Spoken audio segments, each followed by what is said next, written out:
So yeah, you've got the Approach, you've got the Trout Lake, and then they've got Willows next door, which you have to prove yourself, I think, on here before you get an invite to fish there.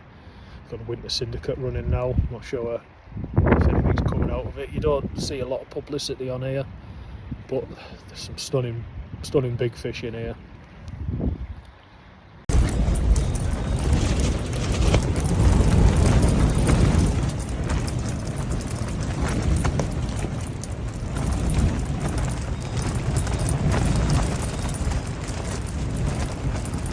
10th of January today, just arrived. It's surprisingly warm for this time of year. I think it was 5 degrees when I set off, absolutely pouring down. That's still soaking wet from getting sorted. But yeah, it's not that cold. We're a decent wind on, 20 mile an hour. I think it's blowing and gusting 40 over the next couple of days, so hopefully the bivvy holds out. So yeah, on one rod I'm fishing cell, and on the other rod I've got manila. So the guys here stock the sticky baits. It's always a good one to go off if they're stocking it. Didn't have any pellets, so I've just gone boilie, crushed them up, halves, quarter baits, and put a bit of the cloudy liquid on it, and that's on the 13 wraps. With the cell, I've got the 16 and the 20 mils, or whatever sizes that they do, like that. 2 different sizes. Put half my bait through the Ridge Monkey chopper thing, so that's blitzed down to a bit of crumb and lumps and bumps, and then it's all gone into a bucket. Yesterday, that day before, covered in water, and then I put Bailey's, good helping of Bailey's, well, the Aldi version of Ballycastle, tastes good as well, so I've smothered it in that, and that's what I was using when I was fishing on Norton, and it worked really well for me. So it's washing the baits out, giving it a bit of extra flavour, and then I'll add the Cell Smart Liquid and a Cell PVA bag liquid as well, just to give it an extra boost, if you like. So the water in front of us is 18 foot, so I've not, so yeah, before the wind interrupted us and blew me coffee everywhere, saying it's 18 foot out there, small variations up and down, but not much at all. So yeah, we'll just try how we've got it set up and see if anything occurs, see if you can see anything moving. Might have a wander around, have a word with the guy over the other side, see how he's getting on, because I don't know how long he's been on or anything like that, but I noticed he was spomming quite a bit out earlier, so does it respond to a bit more bait in here, or is it, as I'm doing, just keeping it small amounts and little and often? So winter tips, let's have a think. You see it all the time.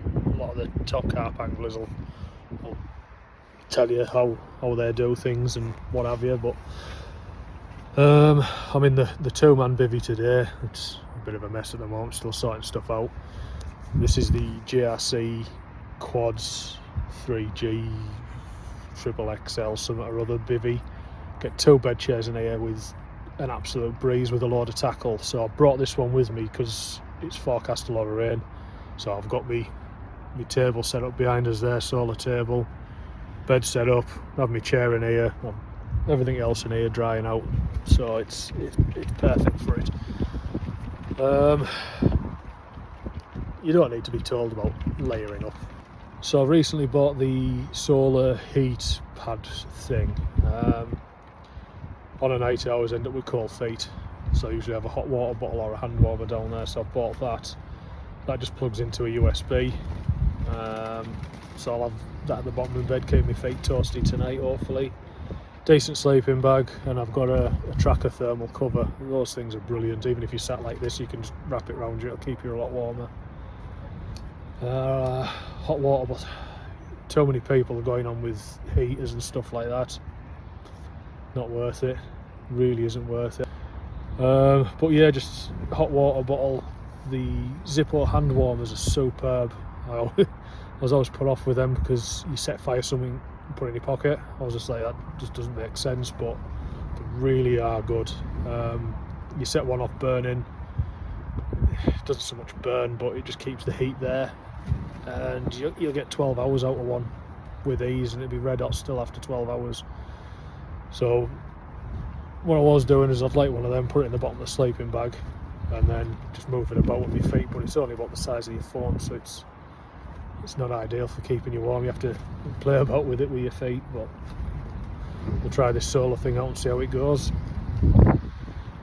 So when you arrive and you get all your gear sorted, like bags, empty bags, anything like that, I always stuff them under the bed. Just gives you that little bit of extra protection from cold coming up. As I say, it's supposed to be double figures today, 10 degrees, 11 degrees, so it's not cold, so that shouldn't be too bad this weekend. Plenty of hot drinks, decent food. I've got my cob, so we'll have a look at that in a bit. Right, I'm going to get the cob lit. I'll try to with this bloody wind. So I tend to use these, what you get for the barbecue, you burn in the bag. Half or quarter one of these in there will do a couple of hours cooking, get it nice and up to temperature. So I like these fire lighters, put half that bag on, get it raging, close it all up and get cooking. So we're having steak and chips tonight.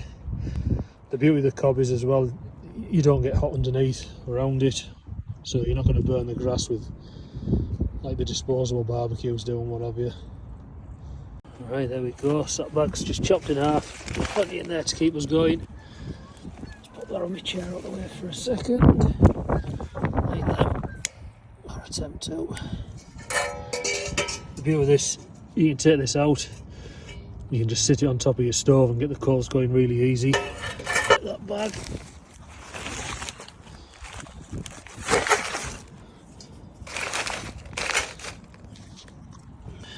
There we go, carp cradle, shelter. So just let that burn down so it gets nice and hot inside. Put the tray on top, the lid on top, let it get up to temperature, and then chips in, steak on. Job's a good one. So the meal plan, like I say, I've got steak and chips today, then tomorrow morning I'll do a full English on it. Hash browns, eggs, toast, beans, sausage, black pudding, bacon, I think I said that.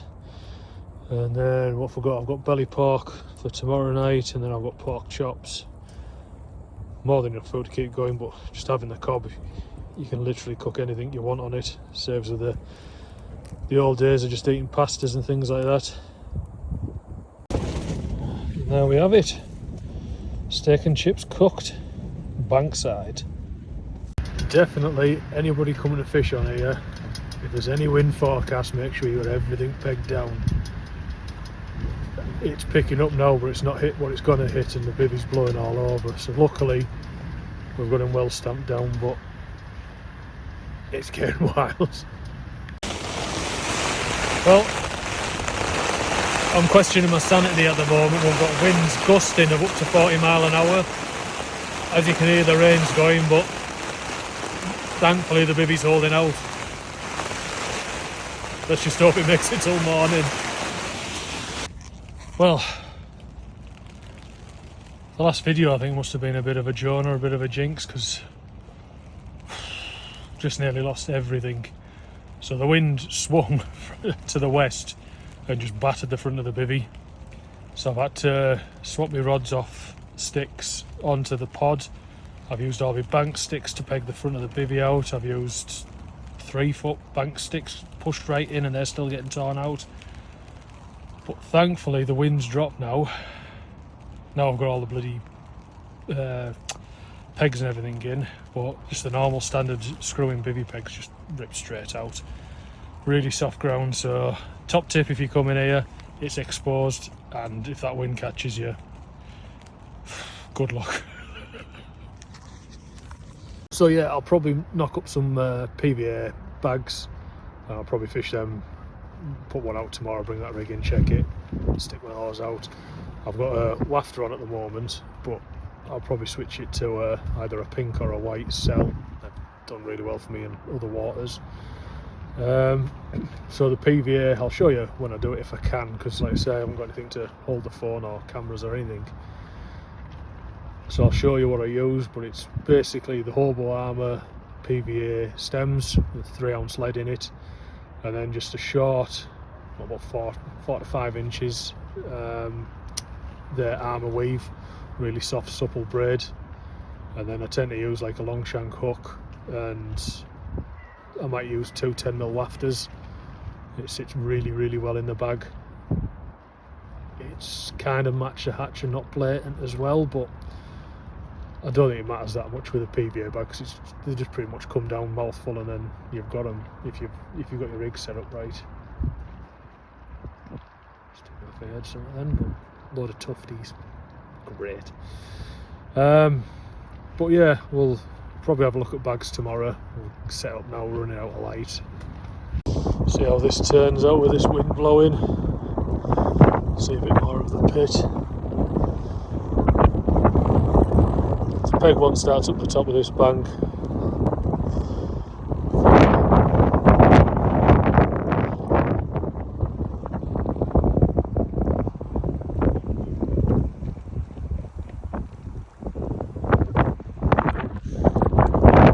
Really exposed on this bank normally. Like I say, normally I use me super brolly, but I brought the 2-man with me this time just so I've got more room for the rain. Hiding from it anyway.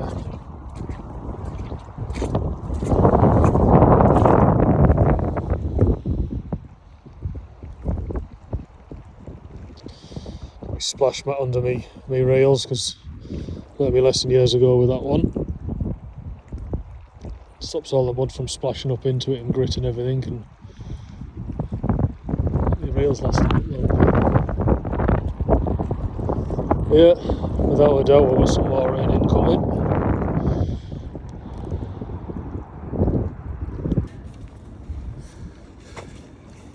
So this is the cell rod. It's got a nice big slack liner. So let's have a look at this beauty. £29 on the nose.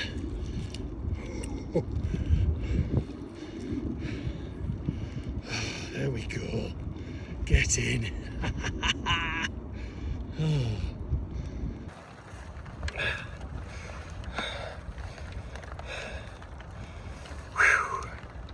How's that for a fish? Winter. Hopefully we got it all in. You beauty. One last look at her before she goes.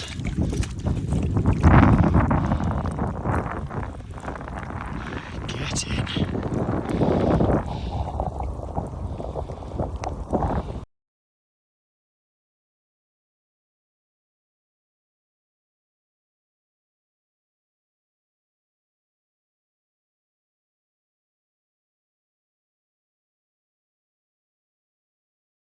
Well, not what I was expecting, so I'm just sat cowering from the rain.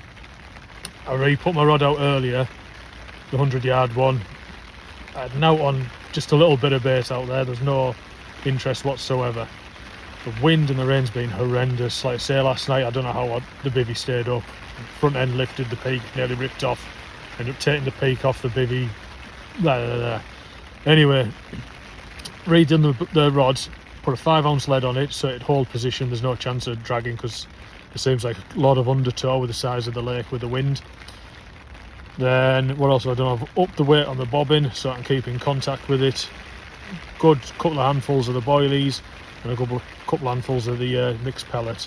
Sent that out there this morning, a bit hairy with the boat. You've seen it was coming right up on the waves, and yeah, it was a bit of a hairy moment a few times, but it got there and back no problem. Yeah, then it's what, 3 o'clock now, so maybe about 2, just after. I was just looking out, couldn't hardly hear anything because the rain bouncing on the bivvy.